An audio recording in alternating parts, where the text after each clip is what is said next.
Prisiones sin ley, donde los presos mandan y los guardias miran desde la sombra. Bienvenidos a Infrarrojos Criminales. Hoy nos adentraremos, cámara en mano y sin chaleco antibalas, en un viaje a las prisiones más insólitas del planeta. Lugares donde, curiosamente, los barrotes no impiden que los reclusos lleven la batuta, mientras los guardias, digamos, hacen de público. Si te apasionan estas historias que parecen sacadas de un thriller pero son más reales que el café de la mañana, suscríbete al canal y acompáñanos. Bienvenidos al reino de los presos. ¿Quién dijo que en las cárceles el que manda es el uniforme? Bueno, quizá en los reglamentos, pero en sitios como Quezon City, en Filipinas, o en los módulos de Fleury-Mérogis, en Francia, la cosa funciona un poco diferente. Y cuando digo un poco, quiero decir radicalmente.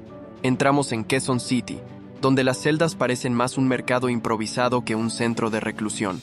Los internos intercambian bienes con más soltura que en un centro comercial: cigarrillos, comida, teléfonos y, por supuesto, los infaltables cables improvisados que viajan de ventana a ventana. Todo un arte de supervivencia, mientras los guardias, atentos, toman nota o se resignan. Eso sí, si pensabas que la convivencia era amable, te adelanto que no hay espacio ni para girarte. En celdas de apenas 35 metros cuadrados, 80 chicos conviven como pueden. Las hamacas cuelgan sobre el suelo, que a su vez ya está ocupado. Y no, las condiciones no son precisamente las de un balneario. Cuando un ventilador sopla aire a temperatura ambiente de 50 grados, ya te imaginas el nivel de confort. Pero lo más revelador, el orden lo ponen los propios presos. Entre ellos, los tatuajes hablan más que cualquier palabra. Marcan pertenencia, jerarquía y respeto. No es raro que un guardia deba negociar antes de intervenir en un espacio, porque en estas prisiones, las líneas de autoridad son, digamos, flexibles. Y mientras tanto, en Francia, en la imponente Fleury-Mérogis, los internos gestionan redes internas tan eficaces como cualquier empresa. Cuerdas hechas con sábanas, teléfonos escondidos en radios, negocios improvisados en cada esquina. Porque si algo está claro, es que donde el sistema falla, la creatividad florece. Y vaya que aquí florece. Los niños olvidados tras los barrotes. Ahora bien, si pensabas que lo habías visto todo, permíteme presentarte un capítulo aún más grotesco de este panorama penitenciario: las prisiones infantiles. Porque claro, ¿qué sería del sistema sin añadirle un toque de surrealismo? Bienvenidos a Quezon City, otra vez, pero esta vez a su prisión juvenil, un lugar donde el concepto de reeducación parece haberse extraviado en el camino. Aquí, en dos celdas de 35 metros cuadrados cada una, se hacinan 80 menores por celda. Sí, lo has escuchado bien, 80. El calor es sofocante, el espacio inexistente, y los recursos brillan por su ausencia. El ventilador que supuestamente refresca el ambiente parece más un horno portátil, soplando aire a temperatura de secador de pelo.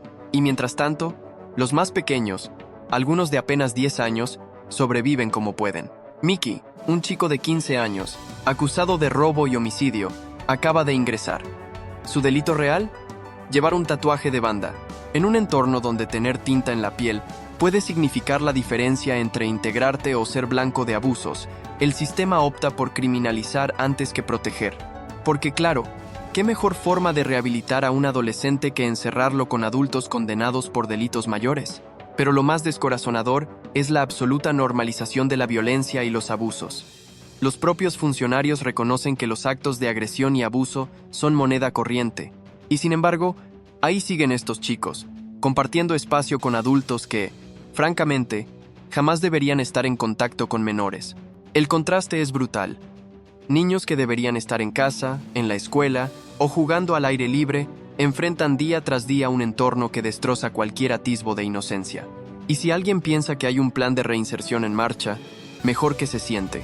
La prioridad aquí parece ser mantener las apariencias y llenar formularios. La pregunta que flota en el aire es simple: ¿realmente alguien cree que estos chicos saldrán de aquí mejores personas? Porque si la respuesta es sí, el sarcasmo se queda corto para describir semejante ingenuidad. Si te está resultando tan impactante como a nosotros este recorrido por el lado más absurdo de la justicia, suscríbete a Infrarrojos Criminales y activa las notificaciones, porque lo que viene es aún más inquietante. Donde el castigo es un espectáculo público. Vamos ahora a otro rincón del absurdo penitenciario: la prisión de Abu Ghraib, en Irak. Un lugar donde la palabra infame se queda corta. Si las paredes hablaran aquí, más de un diplomático saldría corriendo. Y aunque sus puertas se cerraron oficialmente en el año 2013, el eco de lo que sucedió tras esos muros sigue retumbando. Porque sí, Abu Ghraib no solo fue escenario de torturas documentadas que dieron la vuelta al mundo, sino que también se convirtió en cuna involuntaria de radicalización. Un detalle menor, claro. ¿Qué mejor manera de combatir el extremismo que amontonando a miles de prisioneros en condiciones inhumanas y dejándolos radicalizarse mutuamente? Ironías del sistema. Dentro de estas paredes, las celdas estaban tan saturadas que los presos apenas podían moverse. Y si necesitaban un recordatorio de quién mandaba, bastaba con una visita a la célebre jaula, donde los reclusos que no seguían las reglas eran exhibidos públicamente, sin comida ni agua. Una práctica tan educativa como medieval, por decirlo de forma amable. El deterioro de las instalaciones era otro poema. Paredes agrietadas, baños convertidos en focos de infección y libros polvorientos como único entretenimiento permitido. Bueno, permitido, es un decir, porque la lectura se limitaba a textos religiosos, en un contexto donde la diversidad de pensamiento no era precisamente bienvenida. Lo que más sorprende es la lógica perversa que se aplicaba. ¿Tienes a un grupo de prisioneros con tendencia a radicalizarse? Perfecto. Los amontonamos juntos. Les negamos cualquier estímulo positivo y luego nos sorprendemos de que surjan líderes extremistas. Y claro, cuando esos mismos individuos salían en libertad, el resultado era predecible. Un ejemplo perfecto de cómo convertir errores de gestión en amenazas futuras. Hoy, aunque la prisión ya no funciona, su sombra sigue proyectándose en la memoria colectiva. Los habitantes locales aún temen acercarse al recinto, y el gobierno prefiere que se mantenga como un testimonio silente. Eso sí, destruir la célebre jaula, ni pensarlo, porque incluso el símbolo del terror parece tener más inmunidad que algunos funcionarios. En definitiva, Abu Ghraib es el recordatorio perfecto de cómo un sistema penitenciario mal gestionado puede generar más problemas de los que soluciona. Y sí, el sarcasmo aquí es casi inevitable. Prisiones boutique para quienes pueden pagar. De un infierno a otro, pero ahora, pongámonos algo más exclusivos. Porque no todas las prisiones son iguales, y mucho menos para quienes tienen el bolsillo bien provisto. Existen esos encantadores rincones del sistema carcelario donde, si dispones de dinero, puedes comprarte un pase a una existencia, digamos, un poco más llevadera. Bienvenidos a los túneles de las prisiones en Colombia. Sí, túneles. Y no me refiero a túneles de escape. Aquí, algunos reclusos directamente viven en túneles alquilados bajo la prisión, unos 100 metros de largo, 1 metro de ancho, sin ventilación y con una temperatura digna de un horno. Pero eso sí, quien paga su renta semanal puede tener su espacio privado, porque claro, hasta el hacinamiento tiene niveles de membresía. El coste no es precisamente elevado si se compara con las comodidades del exterior, pero para los estándares carcelarios es un auténtico lujo. Y no falta quien paga religiosamente para evitar la sobrepoblación de las celdas generales, donde dormir en el suelo es lo habitual y la convivencia es un deporte extremo. Pero la ironía no termina ahí. Mientras algunos luchan por respirar en túneles sin aire, otros se han montado auténticos restaurantes dentro del penal. Sí, has oído bien. En algunos módulos, ciertos reclusos con talento culinario y buenos contactos han montado cocinas que rivalizan con las de fuera. Los productos llegan, no preguntemos cómo, y los menús sorprenden. Plátanos, jugos naturales, platos preparados con mimo. Eso sí, solo para quienes puedan pagarlo. Y para rematar este club de beneficios, también encontramos tiendas de electrodomésticos y talleres de artesanía gestionados por los propios internos. Todo autorizado, claro. Porque cuando el sistema es incapaz de garantizar condiciones básicas, lo que surge es un mercado paralelo.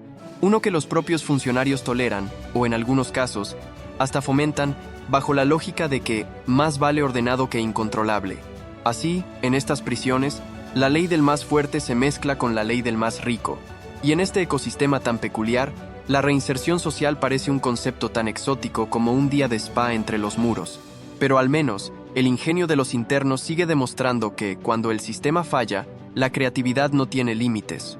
El sheriff que convirtió su cárcel en un circo mediático, de las prisiones boutique de Colombia nos vamos, sin escalas, a uno de los espectáculos penitenciarios más insólitos de Estados Unidos, las famosas carpas del condado de Maricopa, en Arizona. Un proyecto del ya célebre sheriff Joe Arpaio, quien, con un entusiasmo digno de mejor causa, decidió que su prisión debía ser un ejemplo. Pero uno de esos ejemplos que harían sonrojar a cualquier experto en derechos humanos. Aquí los internos no solo cumplen condena, sino que lo hacen bajo el abrasador sol del desierto, en tiendas de campaña que más parecen una exposición de resistencia física. Temperaturas que alcanzan los 50 grados centígrados, sin aire acondicionado, con ventiladores que solo sirven para mover el aire caliente, completan el cuadro. Pero claro, el detalle más pintoresco es la indumentaria.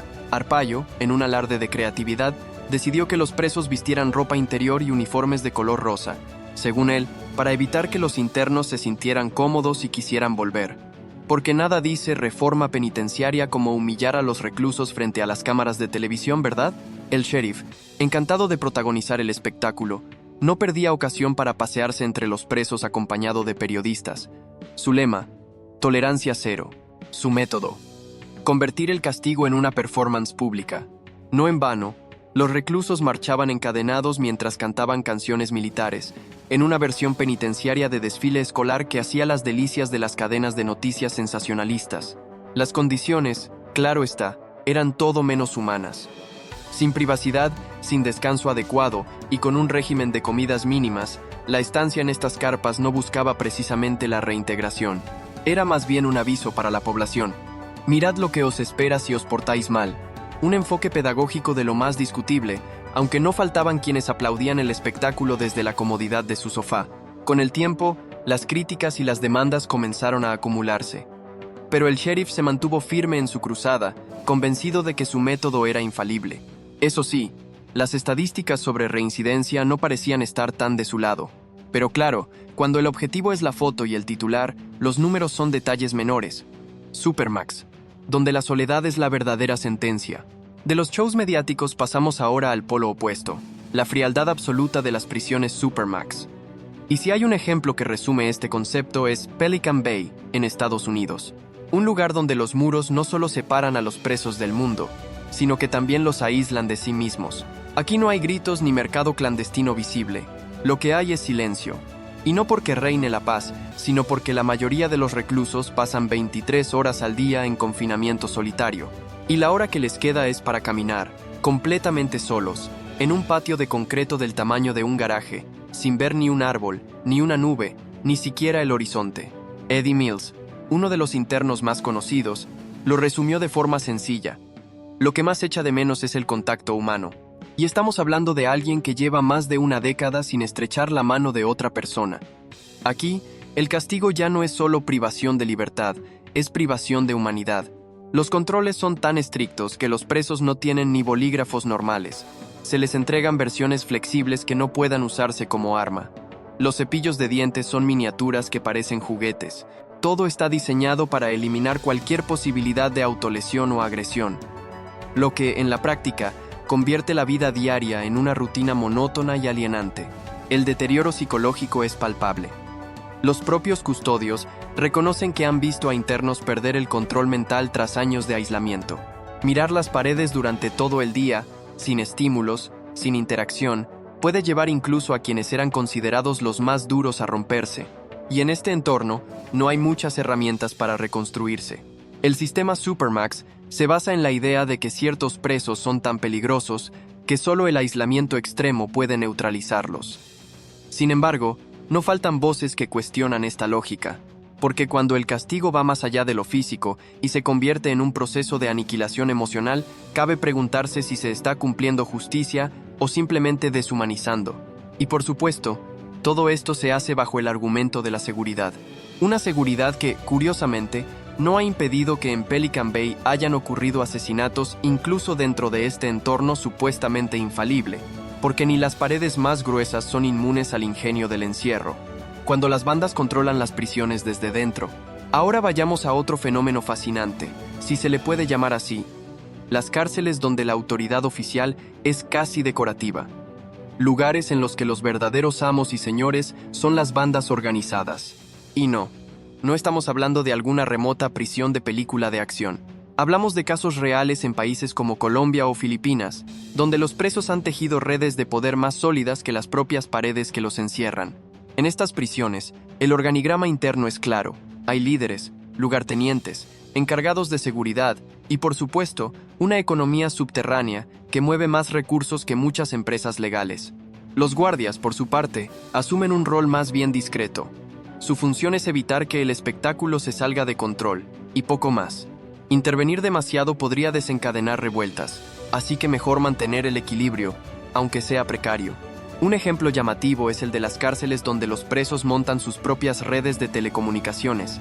Sí, mientras en el exterior algunos luchan por conseguir señal de móvil, dentro de estos muros los internos intercambian llamadas, mensajes y hasta videollamadas gracias a teléfonos móviles camuflados en los lugares más insospechados. Desde radios adaptadas hasta compartimentos en muebles hechos a medida. Porque cuando hay voluntad y un poco de imaginación, siempre hay forma. El comercio interno es otro capítulo digno de estudio. Desde alimentos hasta drogas, pasando por productos de higiene y ropa personalizada. Y todo ello con un sistema de crédito y cobranzas que funcionaría de maravilla en Wall Street. Si un preso no paga su deuda, las consecuencias son tan rápidas como contundentes. Y créeme, aquí no hay necesidad de avisos legales ni demandas judiciales. Incluso el acceso a ciertos espacios o privilegios depende de estas estructuras paralelas. ¿Quién duerme en qué lugar? ¿Quién puede acceder a la cocina o al patio? ¿Quién recibe visitas? Todo está regulado por las jerarquías internas. Y los recién llegados aprenden muy rápido que en este ecosistema, la ley que cuenta no es la del Código Penal, sino la del más fuerte. Por supuesto, desde fuera, las autoridades declaran tener la situación bajo control. Y en cierto modo, es verdad, el control está, pero en manos de otros. Porque en estas prisiones, más que un fallo del sistema, lo que existe es otro sistema. Uno que funciona con sus propias reglas y que rara vez coincide con lo que dicta el reglamento oficial, el negocio del castigo, cuando la prisión se convierte en industria. Para cerrar este recorrido por los rincones más insólitos del mundo penitenciario, es imposible no detenerse en un fenómeno tan lucrativo como inquietante: la privatización de las prisiones. Porque sí, cuando el castigo se convierte en negocio, las prioridades tienden a cambiar, y no siempre para bien. En varios países, especialmente en Estados Unidos, existen prisiones gestionadas por empresas privadas cuyo objetivo, como en cualquier empresa, es obtener beneficios. Nada raro en teoría, salvo que aquí el producto son seres humanos privados de libertad. Cuantos más presos, más ingresos. Un incentivo perverso que ha llevado a cuestionar seriamente este modelo. En estas cárceles, los recortes son la norma. Menos personal, menos programas de reinserción, menos servicios básicos, todo ello bajo la excusa de la eficiencia. Y claro, cuando las celdas están llenas y los costes son mínimos, los balances financieros sonríen, aunque los internos no tanto. El control interno en estas prisiones no siempre es ejemplar. Al contrario, al priorizar la rentabilidad, se generan vacíos de autoridad que las bandas organizadas no tardan en llenar. El resultado es una dinámica de poder aún más distorsionada que en las prisiones públicas, y mientras tanto, los accionistas aplauden desde sus oficinas. Pero el aspecto más siniestro de este modelo es su capacidad para influir en la política. Empresas penitenciarias que hacen lobby para endurecer leyes, alargar condenas o reducir alternativas a la cárcel. Porque al fin y al cabo, más presos significa más ingresos, y cuando el negocio depende del sufrimiento ajeno, cualquier reforma que busque reducir la población carcelaria se convierte en una amenaza. Para el balance contable, no es de extrañar que en este contexto proliferen prácticas que rayan en lo inhumano. Celdas masificadas, atención médica deficiente, alimentación de calidad cuestionable, todo en aras de mantener el margen de beneficio. Y mientras tanto, el discurso oficial sigue hablando de rehabilitación y reinserción, un discurso que en estas condiciones suena, como mínimo, irónico. Así llegamos al final de este viaje por el lado más oscuro y absurdo del sistema penitenciario global. Un mundo donde los muros no solo encierran a los presos, sino también a veces la razón y el sentido común. Porque cuando el castigo se convierte en espectáculo, negocio o territorio de bandas, es legítimo preguntarse quién está realmente pagando el precio. Si te ha impactado este recorrido tanto como a nosotros, no olvides suscribirte a Infrarrojos Criminales, activar las notificaciones y compartir este video. Seguiremos explorando las realidades más ocultas y sorprendentes del mundo. Hasta la próxima.